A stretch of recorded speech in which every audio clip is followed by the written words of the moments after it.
The wind moves the leaves on the tree in the square as the man walks around the corner. He's about 2 meters tall and 32 years old. He looks at the building at the other side of the street, takes a deep breath and crosses the street.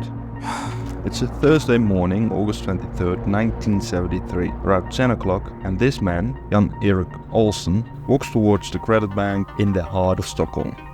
Olsen carries a canvas bag in his right hand. Inside it, he's got a semi-automatic rifle, a rope, a radio and a few other things. No one knows who Olsen is or what he plans to do. And that's precisely the point. He enters the lobby of the bank, draws his gun, fires 5 or 6 shots into the ceiling and shouts in English with an American accent, "Get down on the floor! The party has begun!"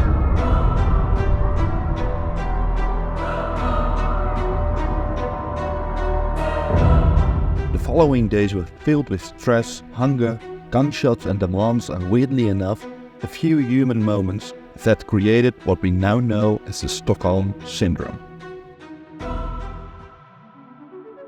The echoes of gunshots still reverberate off the walls as Olsen pulled out a radio off his back and put it on the countertop. 2 clicks later, rock music bounced off the walls of the bank. Moving to the pace of the music, Olsen reached into his canvas bag and pulled out a rope. He informed the people inside the lobby that he was going to take a few hostages. 3 female bank employees were the closest to Olsen, and a few moments later they were tied up, sitting in the corner. Their names were Birgitta Lundblad, Elizabeth Oldgren, and Christine Enmark. Next up, Olsen demanded to speak to the police. His demands quickly got fulfilled because the teller had pressed the silent alarm already and local police units were underway. Olsen was content with the way his plans seemed to be working out just perfectly. Everything went exactly how he'd planned it, even down to the number of hostages. A few blocks away, an undercover police officer heard the call from the silent alarm. Being the closest to the bank, he headed over there to investigate. Not waiting for backup, he opened the front door of the bank. Immediately he stopped. He saw some frightened employees, customers, and there was Olsen pointing a machine gun at his chest. He put his hands up and announced that he was a cop. Olsen responded and asked if he was a high-ranking police officer. The police officer responded no, but he could phone back to the headquarters for him and fix a negotiator. Olsen agreed and dismissed the officer to the 2nd floor where there was a phone. The police officer rushed upstairs and called his superiors. He then discovered he wasn't the only one who had responded to the silent alarm. The 2nd floor of the bank was quickly filling up with other officers. They had used a back entrance to quietly enter the bank. While the police officer made a phone call, another officer snuck down the stairs and silently maneuvered through the lobby to make an end to this robbery and hostage situation. One of the hostages, Elizabeth Oldgren, fooled the police officer and shouted, "Don't shoot!" Olsen whipped around and opened fire, hitting the officer in the hand and forcing him away. If there were any doubts about Olsen before, they're gone now. He's very, very serious about this. This is the first factor that created a bond between the hostages and the hostage taker. Upstairs, the officers couldn't believe what just had happened. A hostage eluded a bank robber, and if she had stayed quiet, this thing could have been over by now. 2 very long hours went by, and Olsen was informed by an officer that a negotiator was on his way to the bank. Olsen was happy to hear that, and in order to kill some time, he ordered the officer to sit on a chair and sing him a song. The officer could not do anything but comply and started singing Elvis Presley's Lonesome Cowboy. After he was finished, Olsen ordered him to round up everyone in the bank. Everyone, that is, except for the 3 bound hostages. He obliged quickly, and minutes later the bank workers and the customers were moved to safety on the street. The bank lobby got quiet, with only Olsen and his 3 hostages remaining. 3 knocks on the door of the lobby alerted Olsen. Some time has passed and nothing special had happened. The doors were pushed open and in walked the head of the Stockholm Police and Homicide Squad, Sven Thorinder. He was ready to negotiate with Olsen. The hostage taker wanted 3 million kroner, worth around 700,000 US dollars at the time. Half of it must be in Swedish currency, half in another currency. Next to that, Olsen wanted guns, a fast, fueled-up blue Mustang, and protection. But wait, Olsen said to Thornder. Before you do all this, release my friend from prison and bring him to this very bank. His name is Clark Olofsson. Thornder wrote down the demands and exited the bank. He needed to get the authority from the big boss himself, Sweden's Minister of Justice, Lennart Jäger. The Swedish police couldn't do anything but listen to the demands and drop off the ransom in 4 bags of cash. Exactly half in Swedish krona and the other half in foreign money. Olsen began to count the money and quickly realized that the money was newly printed with consecutive serial numbers, making them traceable the moment they were used. It was a setup, and Olsen didn't buy it. He rejected the money and screamed at the police that he wanted a bag of untraceable money. When he heard the response that it might take a while, he snapped and paced up and down the lobby, agitated. It took Olsen a few minutes, but eventually he calmed down and focused his attention at the 3 hostages.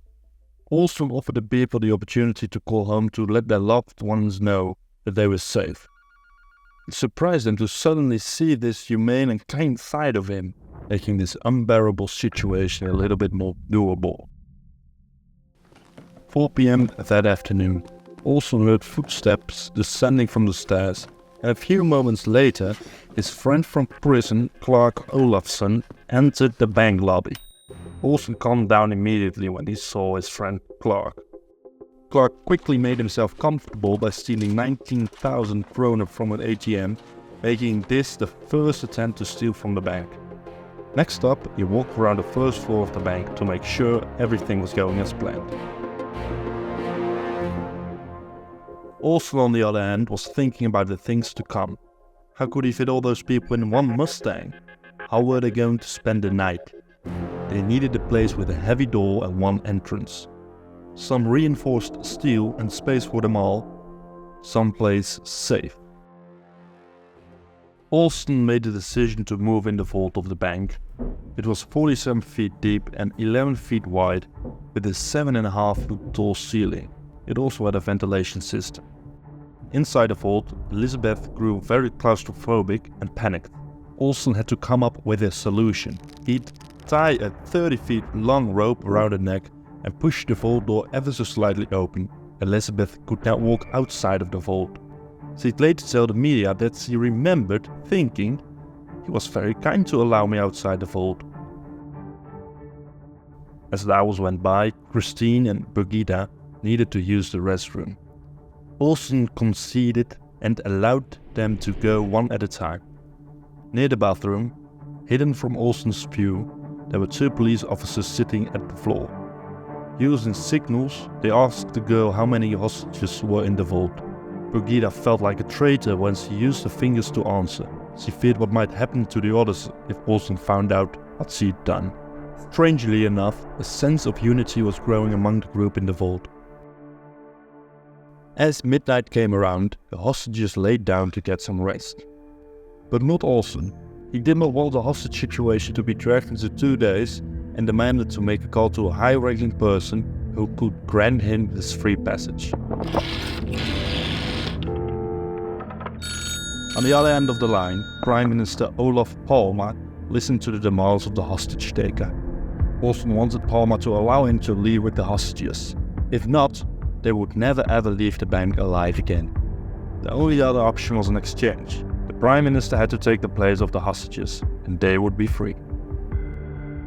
Giving the Prime Minister no time to answer, Olsen grabbed Elizabeth by her throat and started to strangle her. Palme could hear this over the phone, as Olsen said that he had 1 minute remaining to give him what he wanted, or he would kill a woman. 59, 58, 57 seconds passed and Palme did not know what he should do. He remained silent. 25, 24, 23.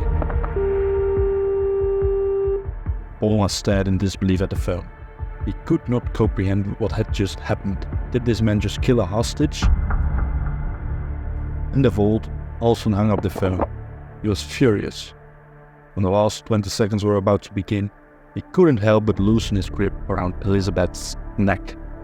Elizabeth dropped to the floor unconscious. Elizabeth opened her eyes and realized she wasn't dead. Olsen did not kill her, but why? A few seconds later, she passed out again. In the middle of the night, she woke up again and noticed that the jacket was wrapped around her shoulders. It was Olsen's jacket.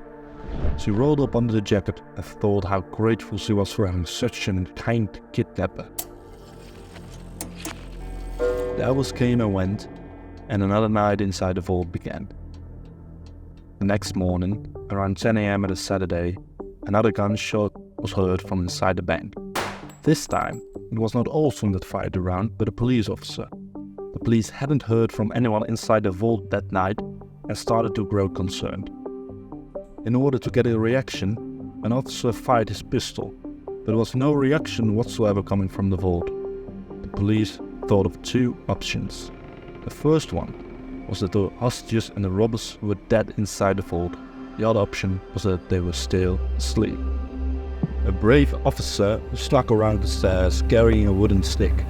In the following moments, he leaped across, pushing the door closed and fixating the door with the stick, trapping Olsen, Clark and the hostages inside.